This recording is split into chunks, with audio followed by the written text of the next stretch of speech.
ರಾಜ್ ಜಾಬ್ಸ್ಗೆ ಸ್ವಾಗತ. ಫ್ರೆಂಡ್ಸ್, ಆಹಾರ ಇಲಾಖೆಯಿಂದ ನೇಮಕಾತಿಯ ಹೊಸ ಅಧಿಸೂಚನೆ ಬಿಡುಗಡೆಯಾಗಿದೆ. ಮೇಲ್ ಅಂಡ್ ಫಿಮೇಲ್ ಪುರುಷ ಮತ್ತು ಮಹಿಳಾ ಅಭ್ಯರ್ಥಿಗಳು ಇಬ್ಬರು ಈ ಒಂದು ಹುದ್ದೆಗಳಿಗೆ ಅರ್ಜಿಯನ್ನು ಸಲ್ಲಿಸಬಹುದು. ಇನ್ನು 10th ಮತ್ತು PUC ಹಾಗೂ ಡಿಗ್ರಿ ಕೇಳಿದ್ದಾರೆ ನೋಡಿ. SLC, PUC ಮತ್ತು ಡಿಗ್ರಿ ಮಾಡಿದಂತಹ ಮೇಲ್ ಅಂಡ್ ಫಿಮೇಲ್ ಅರ್ಜಿಗಳನ್ನು ಸಲ್ಲಿಸಬಹುದು. ಮೊದಲಿಗೆ ನೋಡಿ, ಡೀಟೇಲ್ಸ್ ಆಫ್ ಪೋಸ್ಟ್ ಅಂತ ಕೊಟ್ಟಿದ್ದಾರೆ. ಮೊದಲಿಗೆ ಫುಡ್ ಇನ್ಸ್ಪೆಕ್ಟರ್ ಹಾಗೂ ಅಸಿಸ್ಟೆಂಟ್ ಗ್ರೇಡ್ 1 ಮತ್ತು grade 2, grade 3, assistant grade 1, grade 2, grade 3 ಹುದ್ದೆಗಳಿದ್ದಾವೆ. ಹಾಗೆ ಇನ್ನು ಕ್ಲರ್ಕ್ ಹುದ್ದೆ ಇದೆ. ಇನ್ನು P1 ಮತ್ತು ಕಚೇರಿ ಸಹಾಯಕ ಹಾಗೂ ಅಸಿಸ್ಟೆಂಟ್ ಮ್ಯಾನೇಜರ್ ಮತ್ತು ಮ್ಯಾನೇಜರ್, ಹಿರಿಯ ಸಹಾಯಕ, ಕಿರಿಯ ಸಹಾಯಕ ನೋಡಿ, ಇಷ್ಟೊಂದು ಹುದ್ದೆಗಳಿದ್ದಾವೆ. ಈ ಒಂದು ಹುದ್ದೆಗಳಿಗೆ ಆಯ್ಕೆ ಮಾಡಿಕೊಂಡು ನೀವು ಅರ್ಜಿಗಳನ್ನು ಸಲ್ಲಿಸಬೇಕು. ಫುಡ್ ಇನ್ಸ್ಪೆಕ್ಟರ್ ಹುದ್ದೆಗಳಿಗೆ PUC ಮತ್ತು ಡಿಗ್ರಿ ಕೇಳಿದ್ದಾರೆ. ಅಸಿಸ್ಟೆಂಟ್ ಸಹಾಯಕ ಗ್ರೇಡ್ 1, 2, 3 ಈ ಒಂದು ಹುದ್ದೆಗಳಿಗೆ ಡಿಗ್ರಿ ಕೇಳಿದ್ದಾರೆ ನೋಡಿ. ಇನ್ನು ಕ್ಲರ್ಕ್ ಹುದ್ದೆಗಳಿಗೆ ಅರ್ಜಿ ಸಲ್ಲಿಸುವಂಥ ಅಭ್ಯರ್ಥಿಗಳಿಗೆ ಡಿಗ್ರಿ ಕೇಳಿದ್ದಾರೆ. ಹಾಗೆ P1 ಹುದ್ದೆಗಳಿಗೆ ನೀವು SLC ಆದವರು ಅರ್ಜಿಗಳನ್ನು ಸಲ್ಲಿಸಬಹುದು. ಕಚೇರಿ ಸಹಾಯಕ ಕೂಡ SLC ಕೇಳಿದ್ದಾರೆ.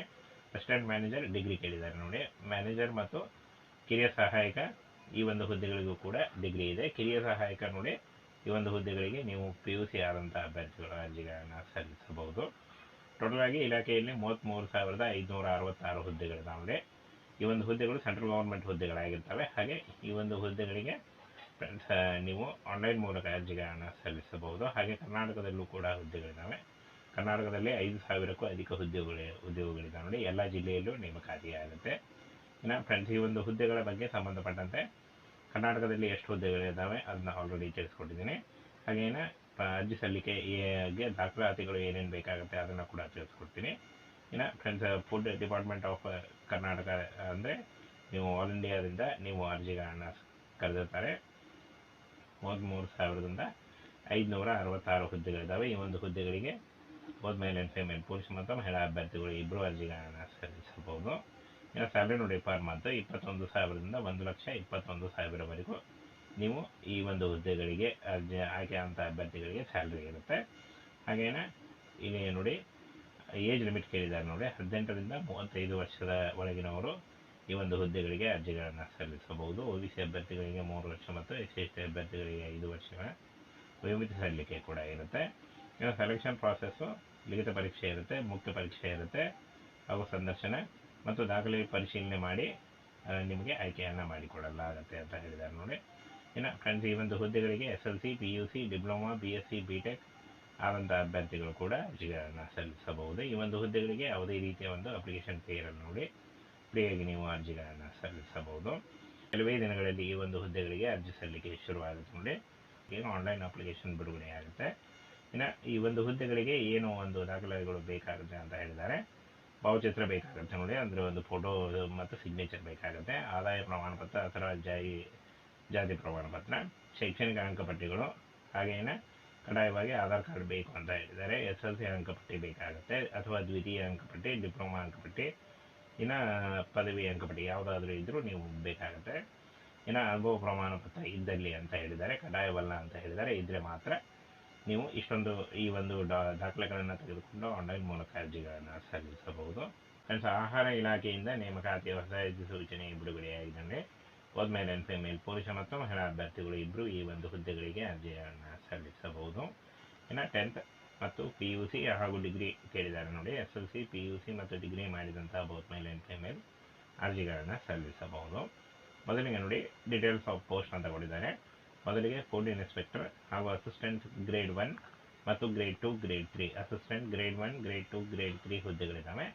ಹಾಗೆ ಇನ್ನು ಕ್ಲರ್ಕ್ ಹುದ್ದೆ ಇದೆ. ಇನ್ನು P1 ಮತ್ತು ಕಚೇರಿ ಸಹಾಯಕ ಹಾಗೂ ಅಸಿಸ್ಟೆಂಟ್ ಮ್ಯಾನೇಜರ್ ಮತ್ತು ಮ್ಯಾನೇಜರ್, ಹಿರಿಯ ಸಹಾಯಕ, ಕಿರಿಯ ಸಹಾಯಕ ನೋಡಿ, ಇಷ್ಟೊಂದು ಹುದ್ದೆಗಳಿದ್ದಾವೆ. ಈ ಒಂದು ಹುದ್ದೆಗಳಿಗೆ ಆಯ್ಕೆ ಮಾಡಿಕೊಂಡು ನೀವು ಅರ್ಜಿಗಳನ್ನು ಸಲ್ಲಿಸಬೇಕು. ಫುಡ್ ಇನ್ಸ್ಪೆಕ್ಟರ್ ಹುದ್ದೆಗಳಿಗೆ PUC ಮತ್ತು ಡಿಗ್ರಿ ಕೇಳಿದ್ದಾರೆ. ಅಸಿಸ್ಟೆಂಟ್ ಸಹಾಯಕ ಗ್ರೇಡ್ 1, 2, 3 ಈ ಒಂದು ಹುದ್ದೆಗಳಿಗೆ ಡಿಗ್ರಿ ಕೇಳಿದ್ದಾರೆ ನೋಡಿ. ಇನ್ನು ಕ್ಲರ್ಕ್ ಹುದ್ದೆಗಳಿಗೆ ಅರ್ಜಿ ಸಲ್ಲಿಸುವಂಥ ಅಭ್ಯರ್ಥಿಗಳಿಗೆ ಡಿಗ್ರಿ ಕೇಳಿದ್ದಾರೆ. ಹಾಗೆ P1 ಹುದ್ದೆಗಳಿಗೆ ನೀವು SLC ಆದವರು ಅರ್ಜಿಗಳನ್ನು ಸಲ್ಲಿಸಬಹುದು. ಕಚೇರಿ ಸಹಾಯಕ ಕೂಡ SLC ಕೇಳಿದ್ದಾರೆ. ಅಸಿಸ್ಟೆಂಟ್ ಮ್ಯಾನೇಜರ್ ಡಿಗ್ರಿ ಕೇಳಿದ್ದಾರೆ ನೋಡಿ.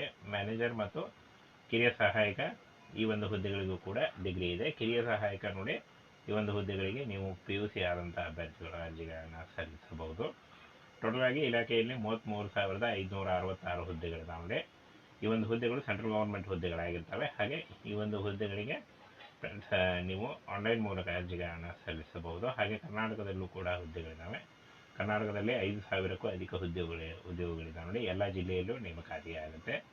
ಇನ್ನು ಫ್ರೆಂಡ್ಸ್ ಈ ಒಂದು ಹುದ್ದೆಗಳ ಬಗ್ಗೆ ಸಂಬಂಧಪಟ್ಟಂತೆ ಕರ್ನಾಟಕದಲ್ಲಿ ಎಷ್ಟು ಹುದ್ದೆಗಳಿದ್ದಾವೆ ಅದನ್ನ ಆಲ್ರೆಡಿ ತಿಳಿಸ್ಕೊಟ್ಟಿದ್ದೀನಿ. ಹಾಗೇನೆ ಅರ್ಜಿ ಸಲ್ಲಿಕೆಗೆ ದಾಖಲಾತಿಗಳು ಏನೇನು ಬೇಕಾಗುತ್ತೆ ಅದನ್ನು ಕೂಡ ತಿಳಿಸ್ಕೊಡ್ತೀನಿ. ಇನ್ನು friends food department of Karnataka ಅಂದರೆ ನೀವು ಆಲ್ ಇಂಡಿಯಾದಿಂದ ನೀವು ಅರ್ಜಿಗಳನ್ನು ಕರೆದಿರ್ತಾರೆ. 33,566 ಹುದ್ದೆಗಳಿದ್ದಾವೆ. ಈ ಒಂದು ಹುದ್ದೆಗಳಿಗೆ ಬೋತ್ ಮೇಲ್ ಆ್ಯಂಡ್ ಫಿಮೇಲ್ ಪುರುಷ ಮತ್ತು ಮಹಿಳಾ ಅಭ್ಯರ್ಥಿಗಳು ಇಬ್ಬರು ಅರ್ಜಿಗಳನ್ನು ಸಲ್ಲಿಸಬಹುದು.